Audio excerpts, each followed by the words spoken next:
I don't see an ending to this. This issue will destroy New York City. Destroy New York City. We're getting 10,000 migrants a month. Every community in this city is going to be impacted. The city we knew, we're about to lose. You just heard from a Democratic mayor. That was Eric Adams, the mayor of New York City, essentially complaining about the tens of thousands of migrants that have arrived in Manhattan in recent months. In fact, the number currently sits at a total of 110,000. And the migrants obviously need a place to stay, they need services, and the current social safety net programs in New York specifically are beginning to buckle. There's a lot of frustration, a lot of anger. And while Mayor Eric Adams is complaining and also pointing his finger at Joe Biden and the federal government, it's important to know he's not the only one. Here's the governor of New York, Kathy Hochul. The state has deployed enormous resources toward New York City's valiant efforts to shelter and support these nearly 100,000 migrants who have already arrived here. The reality is, we've managed thus far without substantive support from Washington. And despite the fact that this is a national, indeed an inherently federal issue. But New York has shouldered this burden for far too long. This crisis originated with the federal government, and it must be resolved through the federal government. The borders and decisions about who can work are solely determined by the federal government. Now, say what you will about Kathy Hochul, the very last part of that statement was absolutely correct. It's just true. This is an issue that is dealt with on a federal level. And right now, states are dealing with basically the brunt of a very real crisis. Now, we're gonna get to Texas Governor Greg Abbott's role in all of this because it actually has been overestimated in the press, and the reality is a little more complicated than that. But before we do, I want to give you a sense of what the people living in New York City are feeling about this issue. Let's watch. There is consensus here across geography and states on increased federal resources to cities and municipalities dealing with this issue. The second is to allow for work authorizations so that the folks in here can get to work and start supporting themselves as soon as possible. They are prevented from getting jobs, they are prevented from employment, and that is part of the strain on our public systems. The faster that folks can access the work that they're asking for legally, the better we can solve this problem. And the third is extension of temporary protected status for Venezuelans who are the largest population that are arriving here. So there you have Representative Alexandria Ocasio-Cortez attempting to address the issue as a sitting United States Congresswoman. And she is calling for something that I think most Democrats in the state of New York are calling for, which is let's expedite their workers' visas so these individuals can be self-sufficient, they can work, they can contribute to the economy. But the Biden administration has actually been pretty resistant to that, allegedly because they fear that expediting these workers' visas would actually encourage more migrants to attempt to come to the United States as asylum seekers. And when you hear the protests in the background as AOC is trying to speak, understand, look, I know that it's very easy to kind of brush them off as hateful people, but when you're already experiencing a lack of resources for your own community, for your own schools, you can understand where that rage kind of comes from. And I want to give you a quick sense of what I'm talking about. One more video, and then we'll open it up to discussion. On opening day, kids rushing into the largest school system in the country, and it just got even bigger, with 21,000 new children of asylum seekers also starting classes today in New York. Mayor Eric Adams is frustrated with the steady wave of migrants.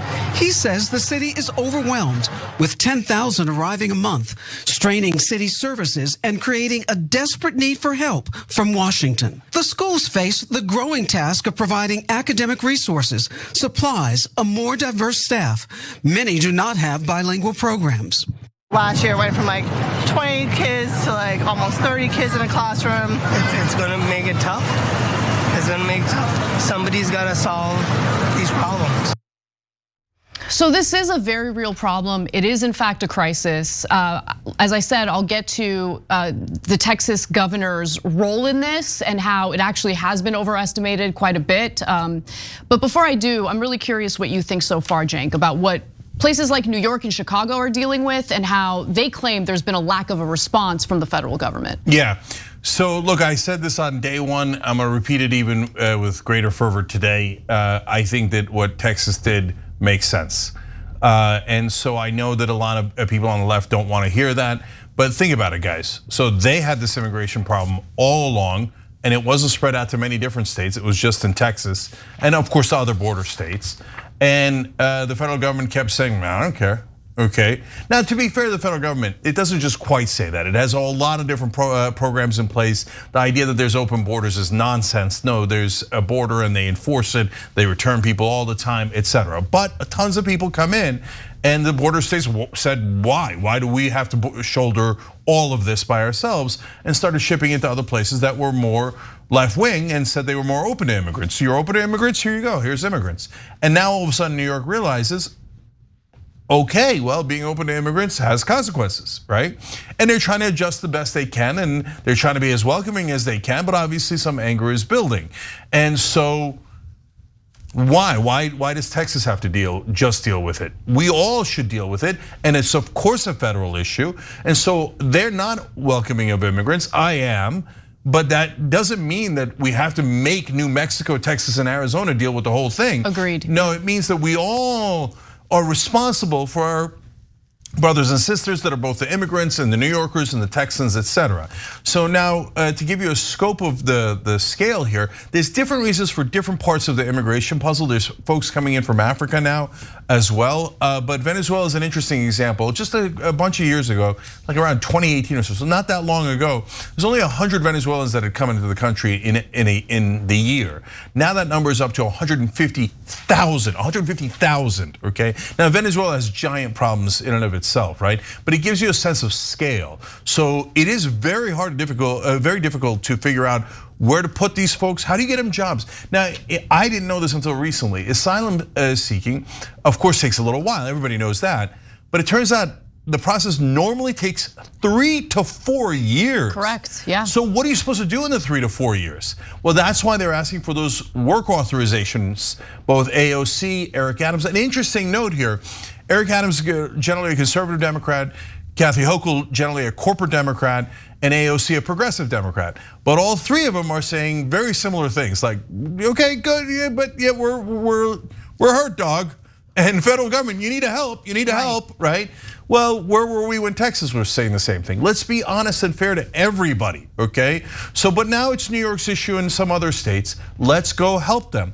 And you know it's bad, not based on the numbers, but this is the most telltale sign. When corporate Democrats like Kathy Hochul, and I would put Eric Adams in that bucket too, when those two come out against Biden, that almost never happens. That is defying authority, right? And that is not allowed in the Democratic Party. Well, their political careers are on the line because Bingo. The anger in New York is very obvious, right? I mean, look, I feel like it's a story that has largely been ignored or downplayed, and that's the problem that I have with this story overall. Just the lack of interest in what these communities are currently faced with, because their economic situation was already dire with divestment in education, divestment in certain social programs. You know, after the pandemic, obviously it takes a while for things to kind of get back to normal. A lot of people had lost their jobs. Like, it is already a dire situation. And then on top of that, New York was not ready. It did not have the infrastructure in place in order to take in all of these migrants, right?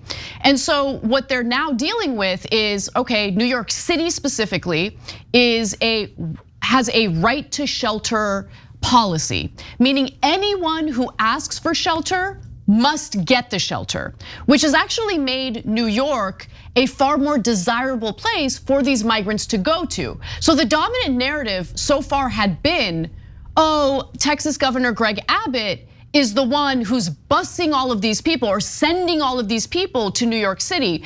But he actually accounts for a small fraction of the migrants who have arrived in New York City.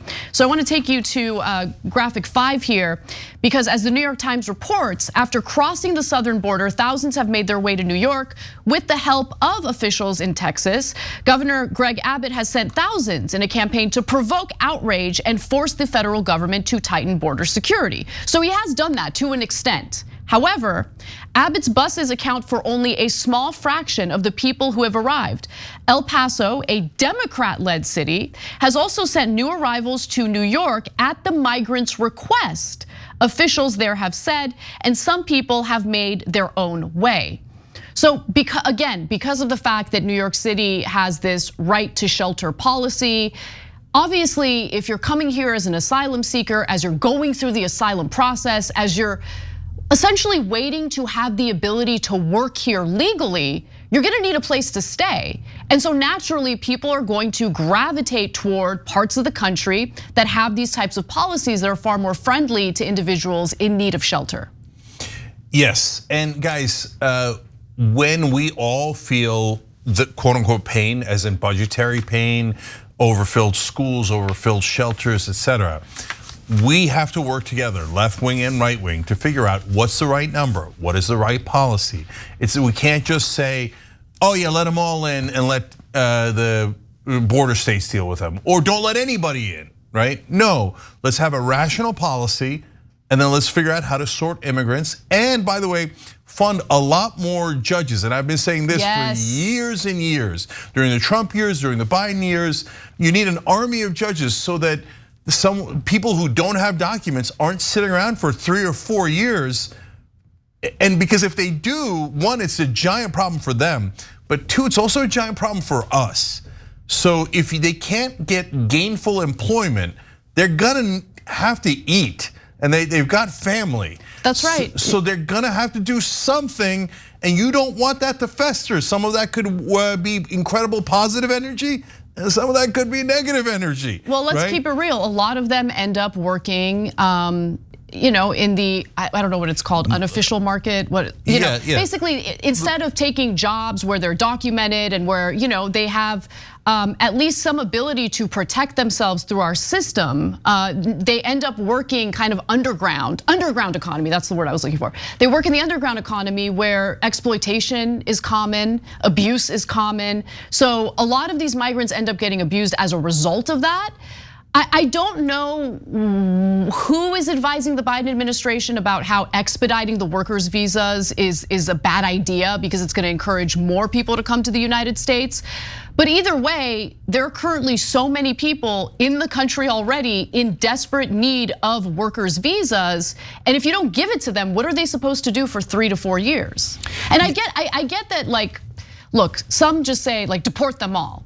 But based on our laws, we can't do that, okay? So members of Congress, really this falls on them and their inability to just do their jobs and actually pass legislation, immigration reform. The last time there was any conversation about immigration reform was back in 2014, and that failed, that fell apart. No, guys, you feel like it can't be real, can it? I mean, at least that's how I felt when I was younger, that the people in power don't really know what they're doing, and they've set up these super incomplete and inefficient systems where tons of problems arise, and then they never fix them. They never go back and go, well, not only did we blow it in the beginning, but I see those giant glaring errors. Man, we just won't fix them. I know. That seems unconscionable, right? But we'll complain about them. But we'll complain about them. Yeah. So, but the government is broken. The only thing that ever passes is corporate subsidies and corporate tax cuts. So we've got to. I've said this for 20 straight years now. I've formed Wolfpack to fight against it.